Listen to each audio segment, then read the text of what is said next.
కళ్ళ నిండా కుళ్ళుతో నిన్ను చూసే వాళ్ళకి నీ కష్టంతో పనిలేదు. మనసు నిండా ప్రేమతో నిన్ను చూసే వాళ్ళకి నీ లోపాలతో పనిలేదు.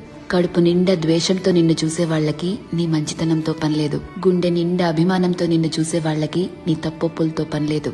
రక్తం నిండా కోపంతో నిన్ను చూసే వాళ్ళకి నీ పశ్చాత్తాపంతో పనిలేదు. వీళ్లే కాదు, నీ చుట్టూ ఉన్న ఇంకో 100 మంది నిన్ను 100 రకాలుగా చూడొచ్చు. వాళ్ళందరూ వాళ్ల లోపల ఉన్న ఎమోషన్తోనే నిన్ను చూస్తారు. నిన్నుగా చూడగలిగేది ఆ పైవాడి తర్వాత నువ్వు మాత్రమే. ఎప్పుడైతే నువ్వు నీలో ఉన్న తప్పులు ఒప్పులు, మంచి చెడు, నీలో కోపాలు, నువ్వు చేసే మోసాలు, నీలో మార్పులు, నువ్వు పడే పశ్చాత్తాపాలు, నీ చుట్టూ బాధ్యతలు, నీ ఆశలు, వాటికై నీ కష్టాలు, దేవుడిచ్చిన లోపాలు, నీ ప్రయత్నాలు, ఇలా ఎదుటి వాళ్ళని జడ్జ్ చేయడానికి మనం వెతుకుతూ ఉంటామే, వాటన్నిటి ద్వారా నిన్ను నువ్వు చూసుకోగలిగితే ఎలా అన్బయాస్డ్ గా, లాయర్లా కాదు జడ్జి లాగా, అప్పుడు నువ్వేంటో నీకు అర్థమవుతుంది కదా. అదే సెల్ఫ్ అవేర్నెస్ అంటే. సెల్ఫ్